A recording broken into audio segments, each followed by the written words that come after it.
So if you guys are having ChatGPT write your freaking YouTube scripts word for word, it's almost like the equivalent of turning your YouTube channel into a microwave dinner, okay? In my opinion.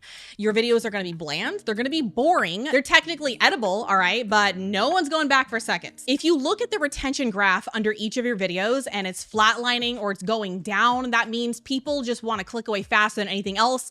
And it's because you have no character, you have no personality, you have no flaws because you're basically reading a perfect script or memorizing it rather, and you become a clone of everybody else doing this in your niche. And that is why there's so many channels that are just not growing, that are stuck in 2025 and beyond.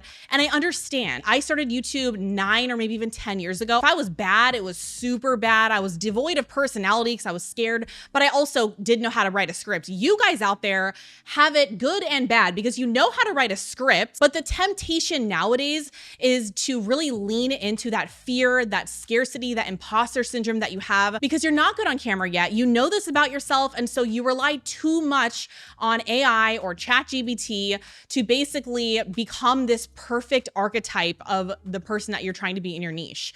But by doing that, you decrease trust, you decrease authority, and you strip away all the things that make you unique to you. And so people do not want to follow robots. They want to follow people with personalities, with opinions, and also the most important thing, with flaws. I'm going to talk about basically what are the most common pitfalls that new creators are facing when it comes to using AI to write their scripts. Now, let's be clear.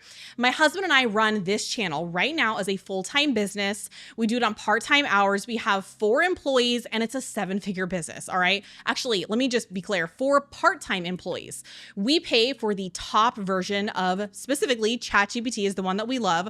I use it to write my scripts. I have a million different projects that I have trained it with very careful training over the last year and a half almost to basically help me go viral on this channel, to really convert through my own products on this channel. And ChatGPT is growing our business. It's made us hundreds of thousands of dollars in revenue, not only by saving us employees, but by creating systems and processes around getting out more content, basically selling more people. So we absolutely love AI in all the ways possible.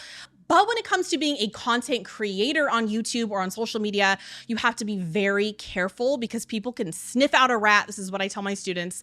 And they know if it's AI. They know if you're not being yourself 100%. So before we get into basically roasting AI scripts and calling out all the things you guys are probably doing that is burning down your YouTube videos and the potential for going viral, my name is Haley. And on this channel, I teach YouTubers, I teach content creators how to leverage YouTube to basically turn it into a full-time 6 or 7-figure business without needing to be a slave to the YouTube algorithm, without needing to go massively viral by selling your own products. So if that interests you, go ahead and subscribe down below. And let's go ahead and look at the worst script example using AI that sounds good technically, but in essence is terrible. Let's go ahead and start with a bad hook example, okay? In today's video, we'll be discussing the top strategies you need to grow your YouTube channel and increase audience engagement in 2025. Okay, so that is one way to say it. So let's go ahead and do the second version, which is basically increasing tonality, which is the pitch of my voice, increasing urgency, and just infusing more character within the sentence. You'll see how there's a huge change, but it's not good enough, all right? So in today's video, we're going to be discussing the top strategies you need to grow your YouTube channel and increase audience engagement in 2025. So do you see how that sounded better? It took all of my being because I'm literally 9 months pregnant and so fatigued right now. So if I'm wheezing, that is why. But there is more oomph to it, right? There's more tonality, more personality. But it's still okay? So the first version is like a dead fish. The second one is more interesting, but it's devoid of personality and AI wrote it. So that is not a hook, all right? It is the intro to almost like a high school essay. And it's almost like you're blogging, but like with a camera pointed at you. So here's a second example that is written using AI just with your personality infused and a lot of other stuff we're going to detail, okay? I followed all the YouTube growth tips from every guru. Just start, be consistent, don't overthink it. You are your niche in 2025. And I lost 3 months of my life and $800 on gear that didn't move the needle at all. If I had just done this one thing first, I'd already be monetized. So if you see the difference, people are like, wait, what's that one thing? Like you're leaving them on the edge of their seat. You're leaving them on a cliffhanger wanting more. It's emotional, it's story-based, all right? It's about you, it's polarizing because it challenges the the same advice and it's not regurgitated from AI. There are a lot of things within your guys' niches that only a human would know. So for instance, I put them in here. So in the online marketing or content creator YouTube guru niche, there's a ton of videos out there that say, just start, just start. There are other videos that are going viral and they're all kind of parroting the same thing. You are your own niche. You are your own niche. So putting those things in the forefront of your hook adds a certain type of credibility to your video, and only someone very knowledgeable, almost like an expert, would be able to pull out those things and call them out to the masses. So it's very relatable. It shows that you know what you're talking about, and AI could never know that stuff. So let's be honest, okay? If you guys look back at your last video, if you're not growing and if you're falling victim to the fearful mentality that is causing you to rely on AI too much, and you watch yourself back, do you look stiff? All right. Do you look awkward? Do you look like you don't want to be there, or that you're forcing it, or that you're memorizing and regurgitating lines? If that is the case, you need to realize that people love mistakes. All right. They love the ums, they love the awkward pauses, they love the mess ups, but most importantly, they love personal proof. Okay. So that leads me to the second point. If you don't have personal proof, you do not have trust with your audience. So you have to know that although your AI script sounds smart on paper, it literally knows nothing about you. It's devoid of all of your personality, okay? It's not only your personality, but your proof, your receipts, or your screenshots, or anything that will basically set you up to be an authority. So here's an example, all right? Let's say your point is you should batch film 3 videos a week, okay? You're in like the YouTube niche, which is what I'm in. And so instead of batching helps streamline your content creation workflow, ... Kill me, all right? Nobody wants to hear that. You should try instead, I film 3 videos back to back on Tuesday and schedule them for the next 10 days. Those 3 videos made me $7,200 in course sales. So this is something that I would say is very specific to my niche. And I know a lot of you guys are like, okay, Haley, you're a guru and I don't teach people how to make money. I don't need receipts on screen of how much money I made, or, you know, anything like that. I was in the motherhood niche for like a good decade before I started this channel, or a little less. So I know what business to consumers channels are all about. And so I can tell you that this applies to every single niche out there. You still need proof, whether you're teaching gardening or homemaking, sourdough starters, whatever. So no, that doesn't mean you need to flex your numbers, your bank statements. That's very specific to the online marketing niche, right? And so let me share with you guys examples of how our students are doing this, so you're not really triggered by my type of content and thinking that you don't have to show this proof. You absolutely do, or people will not listen to you in any niche. So for example, Ashley Buffa, all right? So she basically is in the homeschooling space. Her top performing video, funnily enough, okay, she leads with proof. So here is her actual intro. Hi, I'm Ashley. I have 11 children. I've been homeschooling for 18 years. In that time, I've made just about every mistake you can imagine, some small, others big. So as you can see, it's easy to trust Ashley Buffa because she's literally been homeschooling for 18 years. But what if you don't have that kind of proof? So another example of this in a parallel-ish niche is Lauren Mefford. So she doesn't do homeschooling, she does more homemaking, but through systems and routines. And her views were absolutely flatlined until she started infusing proof. So she says something like, here's what I actually use in 3 minutes a day. So proof isn't just showing like shots of your garden after you've grown vegetables or a sparkling kitchen. It's honesty, it's specificity.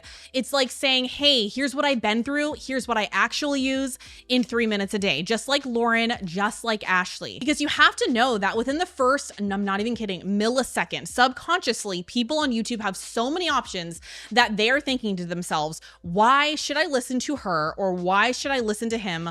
Like, what do they have to offer me? They are judging you by your proof immediately. So the first sentence almost nearly has to have proof or a really compelling story, and you better lead with proof right after. So I actually tested this. Okay, this video up here, the upload strategy that built my 7-figure creator business, trash. Like literally, it's not just you guys that feel this way about your YouTube videos. Reviving this channel right now after not using it for years. And so the views are up and down because I have to figure out my unique story and all the things I teach you, right? And so this is not the first YouTube channel I've had. I have another one with over 100 and I don't even know, around 80,000 subs that I did for years full time. And I switched to this one for a lot of reasons I detail on this channel. But the point is we all have trash videos. I hated that video when I filmed it, put it out anyways, and I used ChatGPT. a while ago to script word for word. So that video bombed.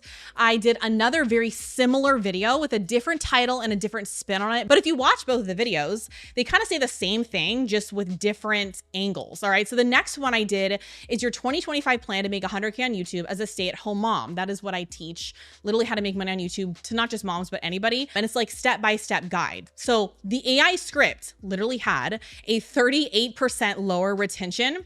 It's the same freaking camera. It's the same channel. All right. Just no personality in the first video. And I also hated the way I spun the topic. I didn't like the structure of my video. I didn't feel comfortable on camera. So just like you guys, I was fearful and I'm tired and pregnant. All right. So I just relied on AI way too much to get the video out, and it tanked. So it's just so much more important to care about what you're saying and also say it in a natural and authentic way so that people believe you, trust is up, and you just have more energy on camera. So we've talked about the hook. We've talked about basically infusing proof immediately right after the hook or in the hook. Let's talk also about why you sound like everybody else. Okay, so here's a bad example for what you're probably doing that is bland, stale, and microwavy type of YouTube channel. Okay, in this video, I'm going to show you how to grow tomatoes at home step by step. Everyone that teaches on YouTube says the same thing, all right? They say, make sure you tell the people the promise of what you're gonna give them in the video, then deliver immediately after. We kind of know that already. You have to promise them something and then match the promise with the title, topic, thumbnail, and then all the way through the script to retain. That's hopefully obvious to most of you guys, but what isn't so obvious that I think a lot of us creator guru people have a hard time teaching on is how it's said, all right? Because you could say, I teach you how to do this step by step, but everybody does that. It sounds like AI. There's no tension. It's not polarizing enough. It doesn't like metaphorically slap you across the face. You need to shock people with either like a really strong opinion or an emotion like anger or sadness, or even like a completely novel perspective to something that's been done 100 times over. So here's a better example. I've killed 5 tomato plants before I realized I was drowning them. If your garden looks like a crime scene, here's what actually works. Now remember, you're not gonna say that. Like I would never say that because I don't use funny little anecdotal things. Like I would never say crime scene. Like that probably wouldn't come out of my mouth. That sounds kind of scripted. But if you're, more humorous than I am and you're not so, I guess, straight to the point and blunt like me, and you're more playful, then that is something that you could say. So it's important that although it sounds good on paper, if it's not something that you'd actually say, it still is not going to be good. Because again, people sniff out a rat, they know when you're using AI. And if it's not something that you would actually say, they can tell. So a good litmus test is pull up your last video, read the first 3 lines, like from your video out of your mouth verbally, and ask yourself, could anyone have said these things? All right. Is there like a story that's personal to me within the first like a couple sentences of your YouTube script? If not, and ChatGPT could write it for literally anyone in your niche, it's boring. And again, it's back to the microwave principle. So personally, what I see the biggest problem new creators are having when basically their YouTube views are flatlining, they can't go viral, is not so much that they have the wrong niche or that they picked the wrong topic or even really that their thumbnail is bad. There are many times where my students are like, how can this person go viral? Their thumbnail is so bad. And then I watch the video, I'm like, well, that is why. Because of this one word, you need to write down on your fridge, wherever you look at, tattoo on your forehead, okay? Conviction, all right? You have to have an opinion, a very strong opinion about the things that you're talking about within your YouTube videos, aka the stuff that's being talked on within your niche. You have to be convicted. So what is being convicted versus just having an opinion? A conviction is something that people cannot change from you. You will put your stake in the ground and basically die on that cross or the hill or whatever the phrase is, because that is how strongly you feel about what you believe. And you do that because you want to be an authentic person. You don't want to be scared and not share your opinion for fear that you're going to alienate people, because you want to be authentic, and that's how you go viral. That's how you build trust. You want basically a bunch of people to be like, we don't like that, with pitchforks in your comment section, literally. And then you want even more people to be like, well, we like that. This is my metaphorical pitchfork, right? And so you want the onslaught of opinions from people, or else again, you're bland and unforgettable. So what does that look like specifically in my niche? So in my niche, everyone does sponsorships. I do them here and there. I literally relied on sponsors to feed my whole family on my main channel I did years ago. My husband and I earned up to $20,000 a month doing sponsors, but I was a terrible mom and wife because I chose to rely on sponsors as 80% of my income. I kind of regurgitate the same thing in a lot of my videos because this is the hill I die die on, all right? This is my literal stake in the ground that's like, never rely on sponsorships as a YouTuber or as an influencer if you want to be a present mother and wife. So it's very specific to me. It's in my situation. And if you're a dude, you're not going to relate with me, but it's all good because there's plenty of women I can sell and grow to, right? And so with all of my videos, since I have this strong conviction that I also want to homeschool, I also want to work 1 day a week, I also want to keep a very lean team and work with my husband, travel around the world, take off summers, and be this YouTuber, I have to sell my own products. So that is my conviction. I believe that new YouTubers should sell their own digital products and courses and coaching programs because you'll get more of your time back. So literally, I'm selling you right now. Okay. So with your conviction, I mean, you know this because you're not stupid, but with whatever you're convicted in, you're also naturally selling people on this dream or this idea or this outcome. And if you're not convicted with what you're doing on your YouTube channel, like why you're showing up, people are going to see you as like another copycat clone. So you not only do this with like your backstory that's on your website and your branding and what's infused in your videos, specifically, you do it with everything, but with your script. All right. So a bad example of someone that's not convicted, doesn't have an opinion, and just doesn't look trustworthy because they're like appeasing everybody and, you know, or just like parroting everyone else's advice on YouTube is this. Today, I want to talk to you about how to make better thumbnails. All right. Or you could make it better. You could say, today, I'm going to talk about the 5 mistakes that you make with thumbnails. Still kind of whatever.